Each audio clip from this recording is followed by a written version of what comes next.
Welcome to a special edition of the Beatdown Report. My name is The Clute. This show is coming to you not live, but recorded. Because last week, or this previous Sunday, I could not make it into the studio. So, we did a replay of our Ebola show, which, by the way, how prescient was I? But to get to do the show I wanted, which we are going to start in a minute. We're going to enjoy, I think, what could be a great show. We're gonna talk. Hopefully, you're listening to this tomorrow, Sunday, October 5th, because this is a show that I think will speak deeply to the soul of America. We are going to talk about a man in America today who speaks for Christianity, for American evangelical Christianity. Listening to this show, you can skip going to church for the day. I guarantee it. If you're a pastor or your priest or your minister or your lay person or your cantor, well, a cantor is a Jewish thing, so this probably won't speak to Jews. But we will be speaking of Jews. So we're gonna talk. Well, first off, we're just waiting for. I'm just waiting for the show to wash over me because it's been a really weird week in America. We have Ebola has come, and thanks to Endemic Creations' Plague Evolved Incorporated video game, I have been able to model what will happen to not just America, but to the world if that Ebola is now spreading. And good news, thanks to Endemic Creations, Plague Evolved Incorporated, I have been able to determine that humanity will survive the Ebola outbreak. The only problem is that only Greenland, Iceland, New Zealand, and Germany will be able to withstand it. So we're looking at a population loss of about 98%. But I still think that's good because we'll have gotten rid of Ebola. We'll have cured it, and we will still have about, I believe, 90 million people left in the world. That's a good start. We could start off with 90. Imagine how awesome it would be. 90 million people, how much free space. You could walk into any house you wanted to in the world and claim it as your own. You could move into the White House. But we're not going to worry about that because Ebola is being handled by the CDC. It is a problem, but it is not you should not panic about it. And why would you panic about it? Because you, Beatdown Report viewer, you may believe in a man. Let's play an intro about a man, shall we? For centuries, the people had nowhere to turn, no one to look to for help, until he arrived. He was a man like no other, born of a beautiful mortal woman, but fathered by Zeus. Wait. Is that right? Fathered by Zeus? Now, that beginning, that seems odd. I believe they mean Jehovah, but let's continue to play. Hercules possessed a strength the world. It's not Jesus, it's Hercules. Yes. Today on the Beatdown Report, we will be talking about Kevin Sorbo, Hercules himself, Hercules of the legendary journeys, born of a beautiful mortal woman, but also of a god. Which, by the way, you remember, I believe, was Hercules born of Leda? Well, the reason why I ask is that basically, remember, Zeus kind of had unconsensual relations with Leda, and he came to her in the form of a swan. And I always find the stories of gods mating with mortals kind of weird, in that it sets up kind of this weird rape culture from the get-go, because the women don't really have any consent in what's happening to them. Zeus, he has done many things. If you look at the mythology of Zeus, he has come to women in the form of their husbands, or as animals, or as showers of rain. But the women were never really gave him permission to do that. And Greek mythology is, and I'm actually not being cheeky about this. Greek mythology is actually really rapey. But when you look at Christian mythology or Christian theology, I don't know, depending on your particular take on it, Mary didn't have any choice in carrying Jesus. She's sitting by her window, and there's an angel of the Annunciation, and says, "Hey, Mary, guess what? You're pregnant." And there's a lot of similarities in our mythology and our shared stories between Greeks and Christians and Egyptians and all the Jews and all this other stuff. And that's a little bit off topic, but I just wanted to kind of throw that out there as I was showing this video, and it just popped in my head. That's a whole other show that we actually are going to do that show soon, where we talk about rape culture in America today. But I think that may be our jumping off point at that point. But let's get back on track. Let's talk about Hercules, played by actor Kevin Sorbo. Kevin Sorbo, by the way, is a non-denominational Christian, which in America, that generally means evangelical. Because if you're Catholic, you say you're Catholic. If you're Baptist, you say you're Baptist. If you're Lutheran, you say you're Lutheran. But it's been my impression that when someone says that they're non-denominational Christian, they're either very mellow about their Christianity, or they're really hyper evangelical about it. And Kevin Sorbo's been making a lot of news lately, but not in the way that you'd want to. I would not want to be Kevin Sorbo's publicist right now, because for the last 3 months, he has just been saying stupid thing after stupid thing. And as a result, he's had to make a lot of corrections and public apologies. Now, why is Kevin Sorbo in the news? Well, he's got a movie that just came out entitled God's Not Dead. God's Not Dead, if you don't know, is a 2014 Christian drama film directed by Harold Kronk. And this movie could basically be entitled Christians Knock Down Straw Men. The whole premise of the movie is that Kevin Sorbo plays this bitter atheist professor. And remember, in Christian films, atheists are always bitter. They're always angry. They're always raging at the clouds because God lives in the clouds. But they're bitter to the point of where they're not atheists, they're anti-theists, where they want to go out and just punch God in the face, the non-existent God. And so this God's Not Dead film does not break that mold. Kevin Sorbo plays a college professor who teaches a philosophy class, and he starts off his class by making his students write down on a piece of paper, God is dead, and then hand it in for credit, and then they could get on to the rest of Philosophy 101, which is so silly. Because not every Philosophy 101 professor believes that God is dead. I'm sure there are philosophy professors out there who are Christians, who are Catholics, who are born-again Christians, who are Buddhists, Muslims, Hindus, what have you. But that's not what this film is not being released. It is released to the general audience, but its audience is other born-again Christians who want to be told that they have the keys to the kingdom, that they are the ones who are right. And you only need to look at the cast list.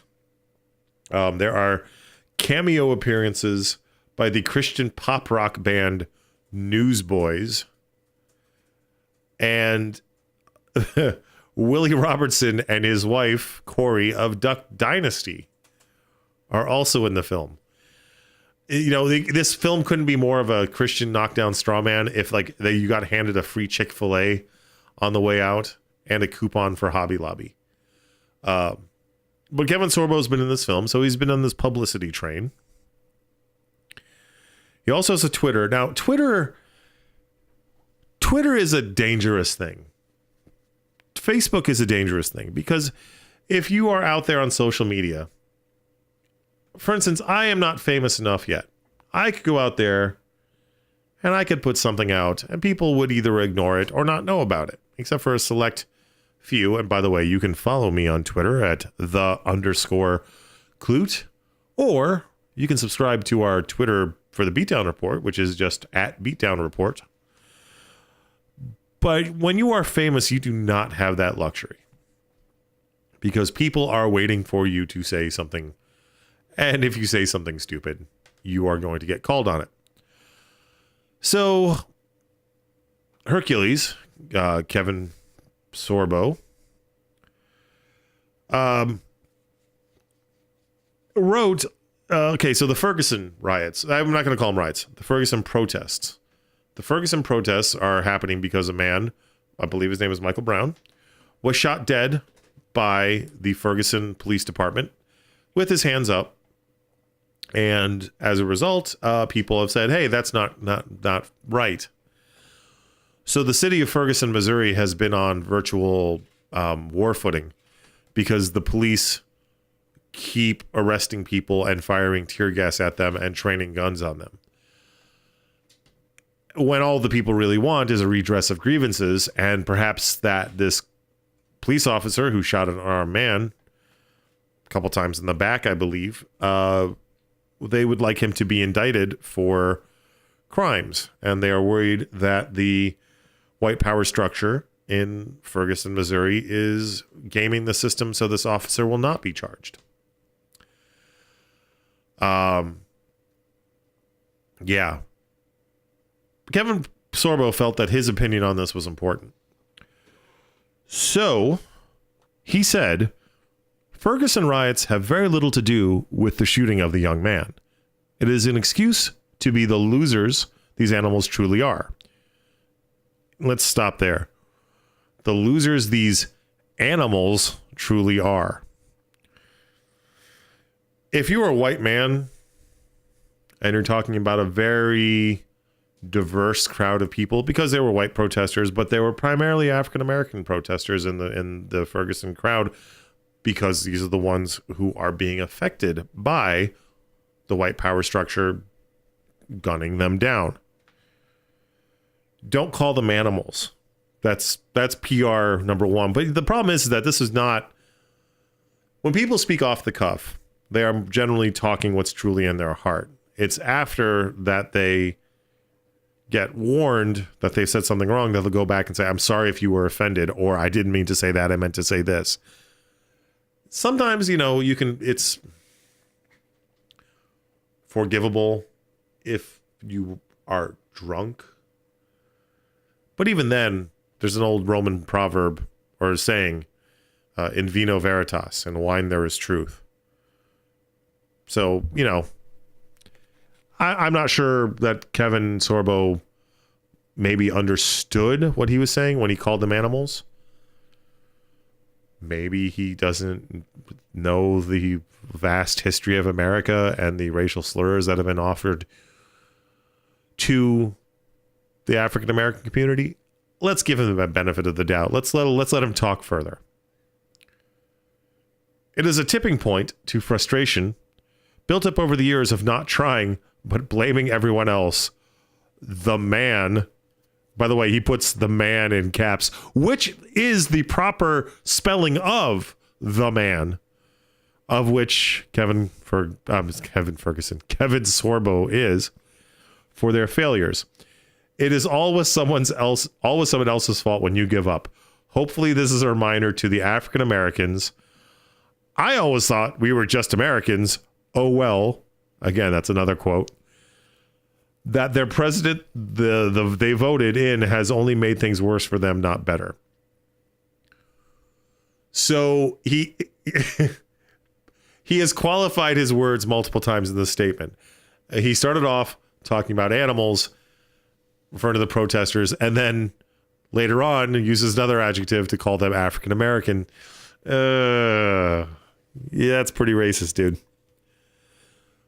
So that lasted about 24 hours before he realized what he had done wrong. So he deleted the original post. And then he put up a new one on the Facebook, which he apologized. He says, "Okay, I'm gonna quote this. I'm gonna quote this verbatim, and I'm not gonna do any pauses. Okay, I stand humiliated and humbled.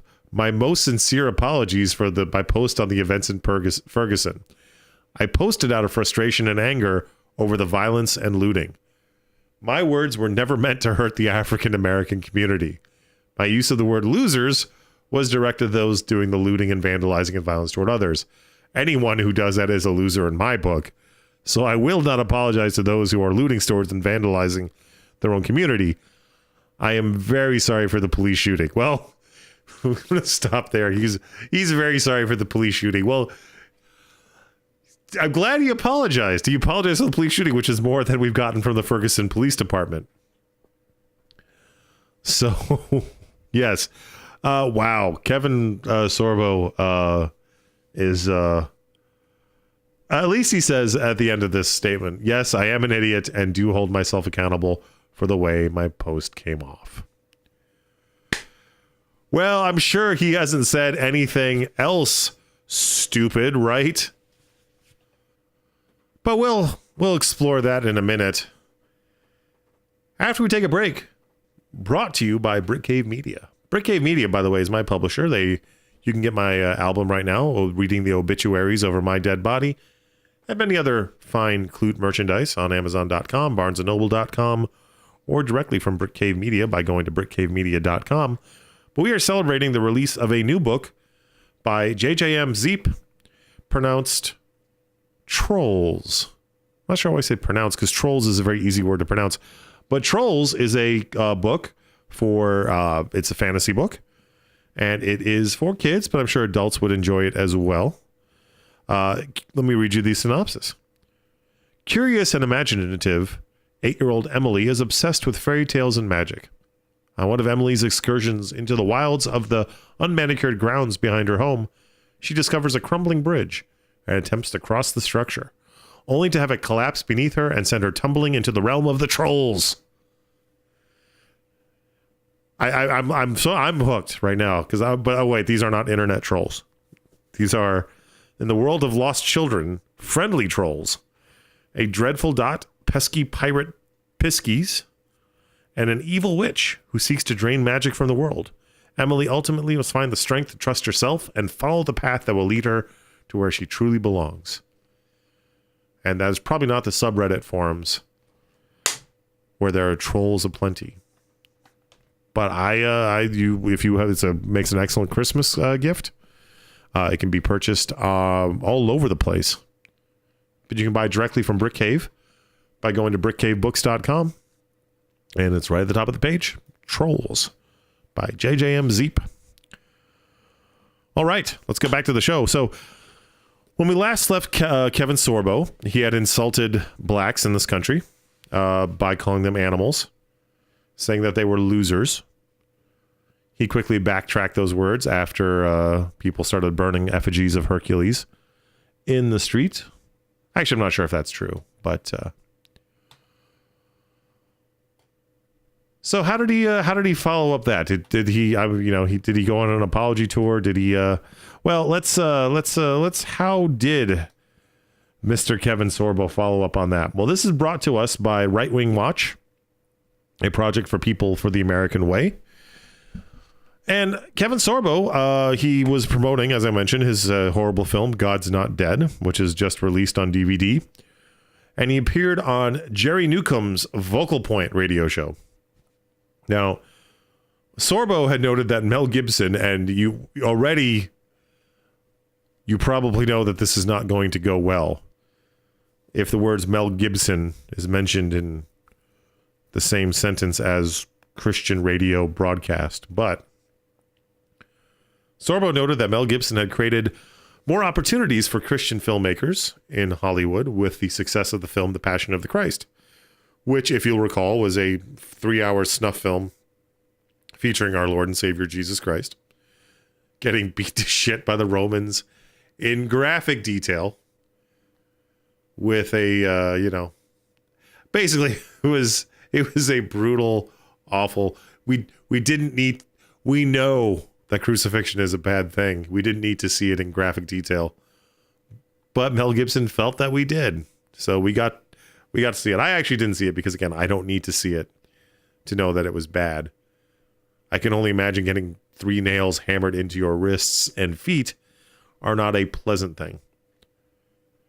But a lot of people complained because they felt that the film was anti-Semitic. Which, if you look back into Mel Gibson's past, his father belonged to a crazy church, which had a lot of weird views on the Jews, how the Jews were bad, and blah, blah, blah. And so let me play a clip. Again, this is from Right Wing Watch, brought to us by the People for the American Way. I will let Kevin Sorbo and Jerry Newcomb. By the way, could there not be a more Southern name than Jerry Newcomb? Maybe if his middle name was Yeehaw. But here we go. And so I think Mel Gibson crashed the gate in a very big way 10 years ago. He got attacked when he was shooting The Passion. Yeah. From the Jewish community saying, but look at the way you're portraying us. I mean, I go, well, okay, news bulletin, you did kill Jesus. It's like, come on, guys. Well, they delivered him over to the Rome. Newsflash, Jews, you did kill Jesus. Wow. Now, if you're Jewish, you've heard this before. You have heard, either in a very, friendly way, oh, you're Jewish. Yeah, well, what you guys do to Jesus, huh? Well, don't worry about it. You're all right. Or you've been called a Christ killer. Both of them don't feel good. And he's just laughing away. Let's play that part again. Right. Exactly. Gibson crashed the gate in a very big way 10 years ago. He got attacked when he was shooting The Passion. Yeah. From the Jewish community saying, but look at the way you're portraying us. I mean, I go, well, okay, news bulletin, you did kill Jesus. It's like, come on. Yes, that's a knee slapper. Okay, first of all, Kevin Sorbo, fuck you. The blood libel, of which there are many that are against the Jews. The blood libel refers to one of two things most commonly, which is one, that Christian or Jews use the blood of Christian children to make their matzo during Passover. Yes, people actually. Jen LeBuzz, our PR person, looked up at me like that and it's like, what? No, that's an actual thing. The certain groups. It is still a lie repeated today in the Middle East.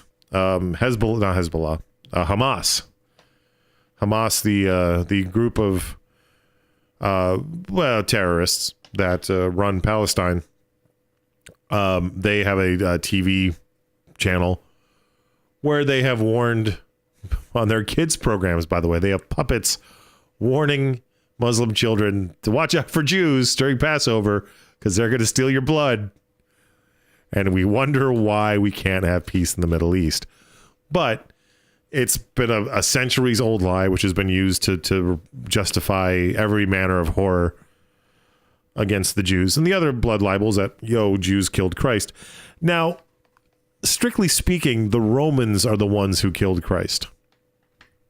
The Romans, Pontius Pilate, he brought Barabbas and he brought Jesus and he says, I got one here and I got this one here. Who do you want to kill? And according to the New Testament, the crowd vociferously spoke up in favor of Barabbas and not Jesus. Which, let's be fair, this could be propaganda. Because remember, Christians were working against the Roman Empire at this time, and wouldn't that be a wonderful thing to say that the Romans killed Jesus? That they didn't have the guts to save the King of the Jews. So, let's assume that the New Testament is right, though. The Jews aren't the one who drove the nails in. The Jews aren't the one who placed the crown of thorns on him. The Jews aren't the ones who stabbed him in the side with a lance. Don't give me this crap that the Jews killed Jesus. Italians killed Jesus. If anything, the Italians owe our Lord and Savior an apology, not the Jews. But let's go back to Kevin Sorbo's comments. Well, they delivered him over to the Romans, right? Exactly. They did deliver him over. So they had a hand in it. They just had a hand in it. But no one ever accused the Italians of having a hand in the crucifixion of Christ. Let's go back. Of course, what did it do? Well, a $30 million movie made, $500 million. So it's Mel sort of had the last laugh there. Yes, indeed. Mel Gibson had the last laugh because he was able to pad his bank account by peddling an anti-Semitic film. Can we check to see how much Hitler made off of Mein Kampf? Because, we could say, yeah, sure, Hitler blew his brains out in a bunker as the Russians were stamping their boot on Berlin. But Mein Kampf made a lot of money, so Hitler had the last laugh. What kind of crazy bullshit is that? So Kevin Sorbo then had to apologize. Wow, 1.2 books sold, or that's how much money he made. Holy shit! I had no idea that Hitler made so much money off of Mein Kampf. Wow. Well, I guess Hitler got the last laugh. Seriously, that is the exact same thing. Kevin Sorbo was saying of Mel Gibson the same thing that you could say of Adolf Hitler. And I know it's Godwin's law. And I know that any conversation about politics generally will when it gets off the rails, it will start talking about the Nazis. But it's the same goddamn thing. Just because something makes money doesn't mean it's praiseworthy. For fuck's sake. $1.2 million. Can we adjust that for inflation? Let's see how close Mein Kampf made to comparison to the Passion of the Christ. Okay, let's go. So this on September 11th, Kevin Sorbo had to then apologize to the Jews killed Jesus comment. What did he say? Do we have an audio on this one? No, I don't think we have an audio. No, we don't have an audio on this. But he said, here's the deal. Here's reality. The Jewish leaders offered Jesus up to Pilate, preferring to free a hardened criminal. And remember, Barabbas was a hardened criminal. Yeah, he had stabbed a Roman soldier, which for the Jews was an act of patriotism. Did all Jews at that time, this is going back to Kevin Sorbo, did all Jews at that time hate Jesus? Of course they did not. The people screamed to let the hardened criminal go. That's in the books. That's in the facts. After all, Jesus was Jewish, and the Jewish leaders and a handful of Jews gave him up. It was more like they were accomplices to his murder. They knew he was going to be murdered, no question. The actor said, this is coming to us from The Blaze, by the way. The actor said he assumed people were more enlightened on the issue and realized that he was being overly simplistic in his remarks. Good God. You want... I can't, it is so hard in this day and age. Holy shit, are you serious? So we just got the numbers back for Hitler, and apparently adjusted for inflation, Mein Kampf made $17.5 billion. Holy shit. And it's still being sold. Maybe out of Kevin Sorbo's back of his car. Because, hey, Hitler got the last laugh. He made a lot of money on his anti-Semitic hate book. Good God. I'm learning stuff on this episode of the Beatdown Report. You're learning so much. If you're listening, this is how important this show is. Fucking hell. Let's go. I just want to finish this quote from Kevin Sorbo. I should have worded it better. Yes, you should have. We live in such an age where everything is scrutinized. Liberals love to project a false image on the wall and get very upset with the image they've created themselves. Or they could go see my movie, which is all about knocking over anti-Christian strawmen. God's not dead. No, he didn't say that part, but good God. Sorbo flatly dismissed that he is in any way anti-Semitic. If people want to take the time, they'd be hard-pressed to find anyone I've worked with to say, he's a bigot. Excuse me, he's a bigot or a big racist. He hates Jews. We don't say you hate them, Kevin. We just think that you're perhaps not paying attention to the way the world works or your faith that you claim to have. All right. So, Kevin, maybe he hasn't said anything else stupid, right? That's a possibility. Anyway, we're going to take a break. We are going to listen to the band, the Sons of Providence. They're going to be at the Tempe Tavern October 25th at 7 p.m. You can go to their website, sonsofprovidence.com, and get merchandise, I imagine, and show things. But for the show that we care about, October 25th, 7 p.m. at the Tempe Tavern, Sons of Providence. And here is their soon-to-be hit song, The Darkest Hour. Thank you for listening to Brick Cave Audio. When you have a chance, we'd like you to visit our other sites, including brickcavebooks.com, where you can learn more about The Healer's Legacy from author Sharon Skinner, available in ebook or paperback, published by brickcavebooks.com. Don't forget, Brick Cave Audio survives because of your PayPal contributions. Please take a moment at this time to visit our website at brickcaveaudio.com and click on the PayPal link. Any amount helps us stay broadcasting and bringing you the best entertainment. So, we're back. That was Bob Nelson, our leader and founder, who, as far as I know, is not an anti-Semite and has made any comments recently or ever about blacks being animals. Kevin Sorbo has, but surely he's learned his lesson. Surely Kevin Sorbo wouldn't say anything else stupid. Well, you'd be wrong. So you remember about a month ago, there was this whole thing where Ray Rice, the Baltimore Ravens running back, punched his fiance so hard in an elevator that she fell unconscious. And that's not easy to do. I know you think that if you watch Gilligan's Island, you hit people over the head with a coconut and they just go down like a sack of potatoes.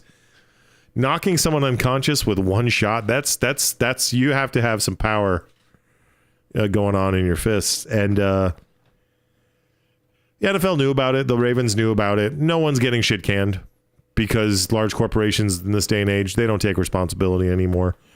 Ray Rice lost his contract with the Ravens, but they're already talking about rehabilitating his public image and that he'll be back. Hey, if Michael Vick can drown dogs, lots of dogs, because they weren't good enough at tearing other dogs apart in a dogfighting ring, why not bring Ray Rice back? I mean, hell, let's put OJ back on the field. Let's put the juices loose back for the Buffalo Bills. Anyway, so on Fox News' Outnumbered, which if you don't know what Outnumbered is, it's basically 4 of Fox's female correspondents, hosts. You have Kennedy, the former MTV VJ, who is now a libertarian pundit. And you have Melissa Harris, who is a very erudite voice for Fox News. Also happens to be African American. And then they always fill it in with these 2 other idiots. And again, that could be said for many people at Fox, male and female. You look at the host, the 3. If you put the 3 hosts of Fox and Friends together, you have 2 dudes and Elizabeth Hasselbeck. You get maybe one functional human being. I imagine when the camera turns off at Fox, they've got people running up to the stage with handkerchiefs to wipe their mouths and maybe to burp them before they go back on the air. But so Outnumbered, basically they have 4 Fox News women And then they have one dude, generally a Fox News personality, but sometimes they invite a celebrity. So why isn't Roger Goodell of the NFL getting fired? Why isn't the Ravens organization getting sanctioned? Well, Kevin Sorbo has a theory about that, my friends. Are you ready? It is such a bunch of bull, and That's I'm sick of them lying. Really, at this point, Kevin, it's just not ridiculous. queued up the video right again. Yes. On the couch. Well, I'm not going to disagree with you. I mean, there's no accountability in the White House with Benghazi, IRS, and all kinds of stuff. How do we expect to have accountability with something like a professional football team? When I initially heard the story, all I heard about that is he beat her up and knocked out. Horrible. As it is. They kicked him off the team for a couple games, right? And then they saw the tape, and that made the difference. That, okay, we're going to kick him off the team. For these guys to say they haven't seen the tape is insane. That's just the thing. This is like the Paterno case. This is like Paterno with Penn State. They knew they had a pedophile working amongst them. Nobody did anything. So somebody's head should roll for this. I mean, this is really... Now, he makes a point at the end how Penn State didn't do anything about Paterno, but I don't know if he caught the beginning. The reason why Ray Rice, no one's losing their job over not handling the Ray Rice situation properly, is because of Benghazi. If you don't know what Benghazi is, just look it up, because I don't want to get in. I just don't even... I'm sorry 4 people lost their lives. It was a tragic failure of the United States government to protect its citizens. Yeah. But to say that because the administration hasn't fired anyone over Benghazi is why the Ravens or the NFL won't fire anyone is ludicrous to the point where I'm literally face palming as I'm telling you this, as I'm playing this clip. It boggles the fucking mind. That's like saying you won't fire a football guy because by God, there's no better metaphor for that. There's no better crazy batshit. I wish I was more articulate on this. I wish I really could maybe say I could understand where Kevin Sorbo was coming from. But what the administration does, any administration, why not say that because Bush didn't fire Michael Brown immediately after the friggin' Hurricane Katrina destroyed New Orleans? Why not say why didn't Reagan fire anyone after the Soviets blew up Korean Airlines flight 007? You know, it's mismanagement from an executive level, and it doesn't matter if the White House does it or the NFL does it. Kevin, buddy, pal, let's you and me go get some drinks. Maybe you're a Christian, you don't drink. Maybe it's the devil's liquor. I don't know, but I could sit down and I would just love to get deeper into that head of yours, take a fantastic voyage into that brain just to see how crazy, like what kind of funhouse mirror world you live in. So after saying that, I'm sorry, I got the timeline screwed up a little bit on this one. That was the last crazy thing he said. But before that, he said this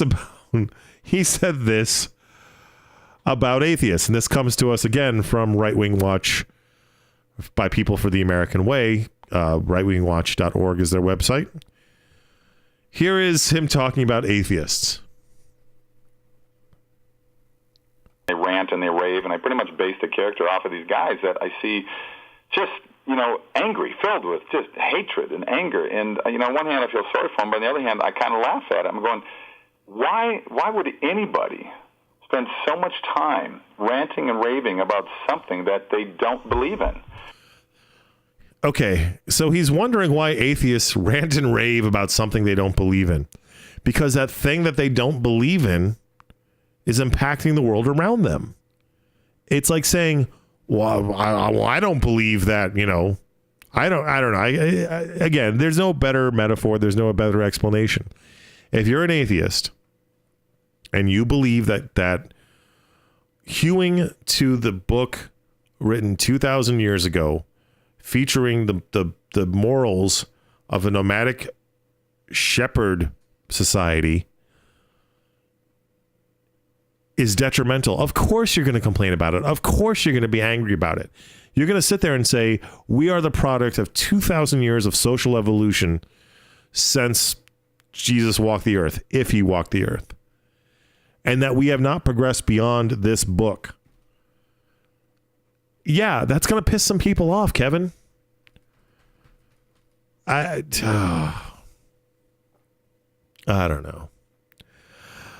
But, and I started off the show by saying that the initial title for this show was that Kevin Sorbo was the worst Christian in America today.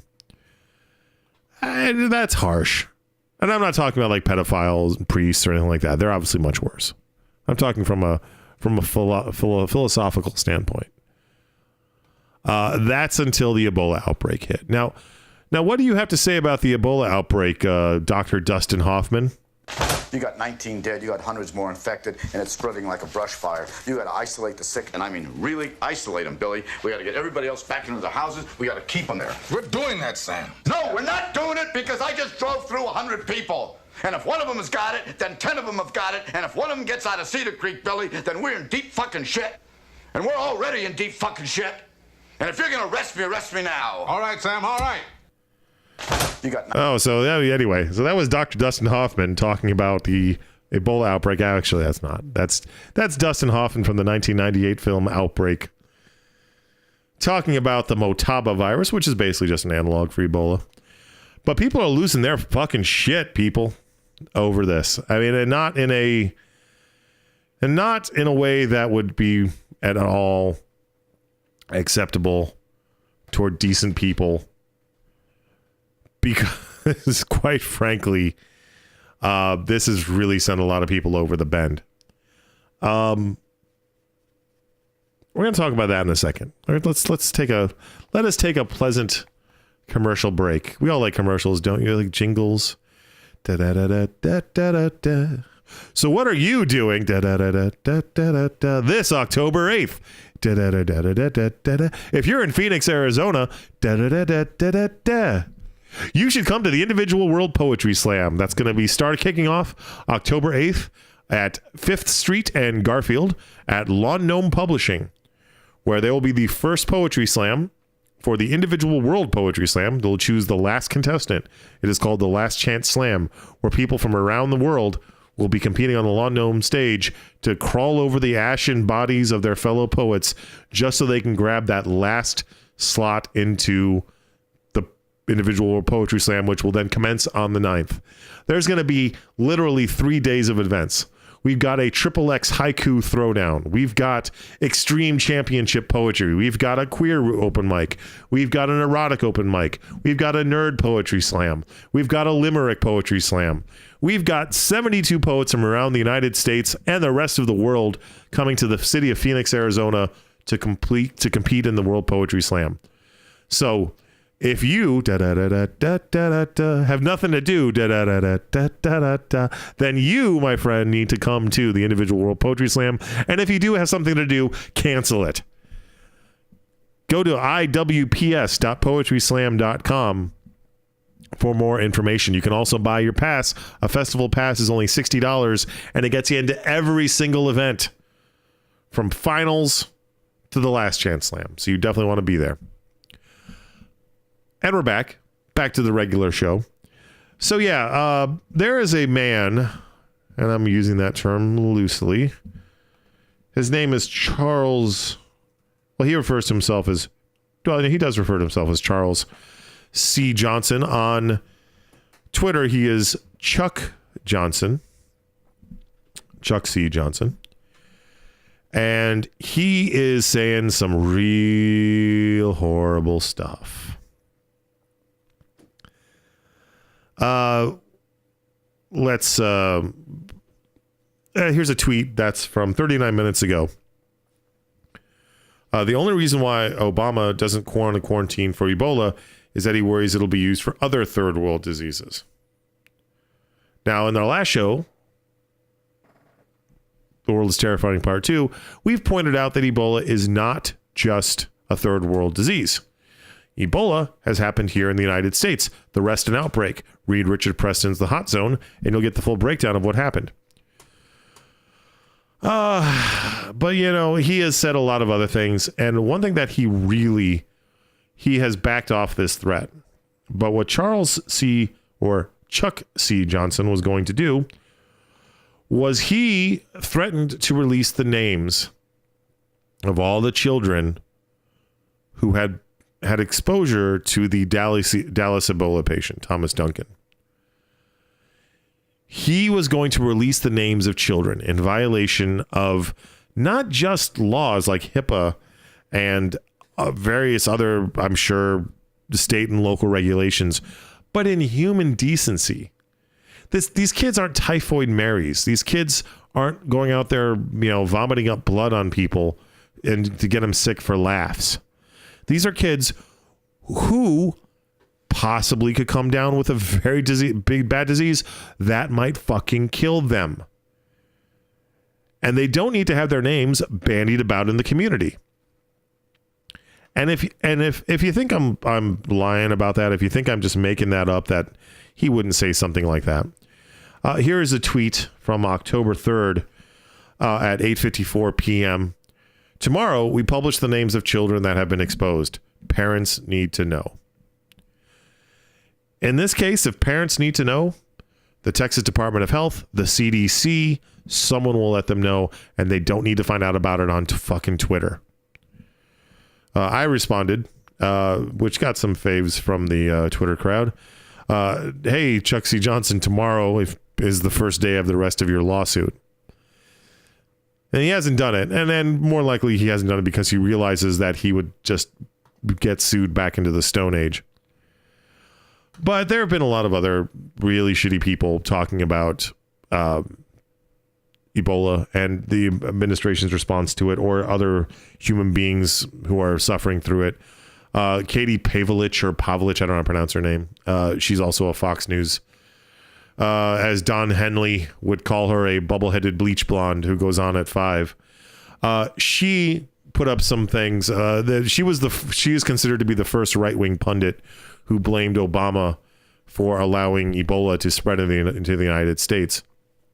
And what she had said, and I'm not going to bring up the tweet because you can look it up yourself. But she basically said, oh my God, how could I be accused of making a false correlation? After all, on September 29th, Obama sends military soldiers into East Africa to stop the spread of Ebola. On September 30th, Ebola comes to the United States. How would I make that correlation? Yeah, how would you make that correlation? Because if the troops arrived on September 29th and they're still in Africa, how the fuck are they going to stop someone who basically boarded a plane the same time to get over here? Keep in mind that he may not even been symptomatic. He might not even known he had Ebola. This is the anemia of the right-wing power structure, of the right-wing, the industrial entertainment complex that they have. They have one trick. They have one rhetorical trick, and that trick is to blame the Obama administration for everything, to blame liberals for everything. And Kevin Sorbo's in his initial comments about the Jews, or when he made comments about African Americans in Ferguson, was, to apologize, but also to blame liberals or the media for blowing things out of proportion. And listen up. If you say something that's wrong and you're called out on it, own up to it. I had a whole thing the last 24 hours where I had to deal with Kurt Schlichter, author of Conservative Insurgency, who said without equivocation that neo-Nazis aren't Tea Partiers. Now, if you're from Arizona, you are familiar with a neo-Nazi Tea Partier by the name of J.T. Reddy, who was given multiple speaking slots at Arizona Tea Party rallies, who was a protege of State Senator Russell Pierce, and was also a well-known Nazi, to the point where he posed in a Nazi uniform under a banner for the American National Socialist Movement, which, if you know what National Social is, that's the Nazis. And he wore a swastika, and he talked a lot of racist shit. And eventually he went berserk and killed his family. So Kurt Schlichter, when I presented evidence of this by pointing to the New Times article, which had pictures of him speaking at a rally and had links to his previous Nazi past, refused to accept it as a source because it was, quote, a left-wing rag. Only after I provided him sources from ABC and Fox did he accept it as a real thing? And even then, he tried to brush it off as, oh, well, sometimes people try to attach themselves to a movement. And that's like, one, that wasn't the statement. He said no neo-Nazis were Tea Partiers. Two, yeah, sometimes losers do attach themselves to a movement, and sometimes they are welcomed in, as JT Reddy was. Because remember, he was a Nazi for a long time before he became a member of the Tea Party. And then, he said there were no conservative people who were anti-vaccination, which is false. Me and Donna Greathouse of Democratic Diva here in Phoenix, Arizona, we provided him multiple examples of conservatives who had concerns with vaccines. Michelle Bachmann about the HPV vaccine, Donald Trump with the MMR, measles, mumps, and rubella vaccine, Michael Savage against the flu vaccine. And his thing was basically because they weren't against all vaccines, that they couldn't be called anti-vaxxers. And that's horseshit. If you're against a vaccine, a scientifically proven vaccine like the HPV vaccine, like MMR, like the flu vaccine, which, by the way, if you haven't gotten your flu shot yet, you should consider doing that. You could have concerns about vaccines. You could have concerns about the schedule of vaccinations. And maybe I'll upset some people out here by saying this, but I think vaccinations are one of the public health great success stories of humanity. There's a reason why we don't all get measles anymore. There's a reason why we don't get mumps, why we don't get friggin' chicken pox sometimes. And chicken pox is a different story. They have people expose their kids purposely to chicken pox, and they get a natural vaccination to it.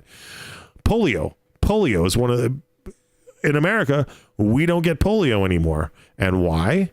Because Salk and Sabin came up with their great vaccine, which, by the way, was loaded with a shit ton of mercury when they made it. And it wasn't a whole, the baby boomers weren't all a bunch of, mentally deficient people.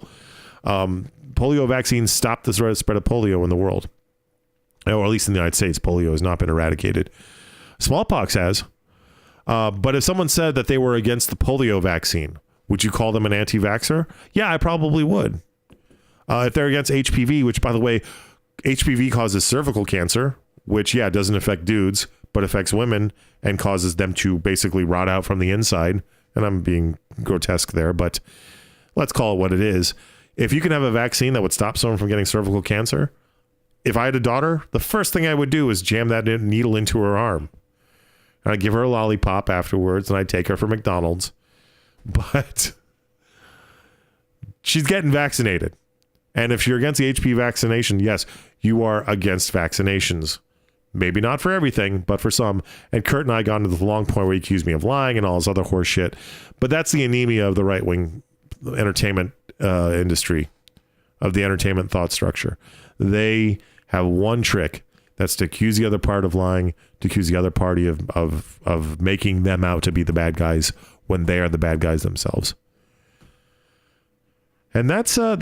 That's the moral of today's story. Kevin Sorbo, by the way, if you come across this show, you are welcome to come here into the studio. We will go to you. We'll bring our equipment. We'll bring our microphones. We'll bring our computers. We'll bring everything. If you come on this show, 1 hour, you and I will have a discussion. I would love to have you. I think you'd be great. I was more of a fan of Xena. Not to say you weren't. The Hercules Legendary Journeys wasn't enjoyable, but Lucy Lawless and I forget the chick who played Gabrielle, but to my young teenage heart, they were definitely something I thought about on multiple occasions. Yeah, that's how we're ending the show. That's how we're ending the show today. Anyway, I hope you enjoyed it. The Beatdown Report is, as always, brought to you by BrickCaveMedia.com. When we do live stream, we are live streamed by Ustream.com. Our archived shows can be found on thebeatdownreports.podbean.com. Our executive producer is Bob Nelson. Our in-studio and producer and all-around great guy is Johnny Skinner. Our PR person today who made me dinner today because it was a late-night recording. We had pasta with chicken sausage. It was delicious. Is Jen LeBuzz. Our Theme music is by Raymond Scott, the late great Raymond Scott, with his song Powerhouse. You can also follow us on Twitter at Beatdown Report. You can follow me on Twitter at _Clute. And I think I've covered it. Oh, donate. If you go to the Beatdown Report, the Podbean page, there's a little link in the upper left-hand corner where you can go ahead and give us money. All right. Well, we will catch you in a week when we do a live show on October the 12th. I don't know what it's going to be yet, but it's probably going to be awesome. Thanks a lot. Have a great day.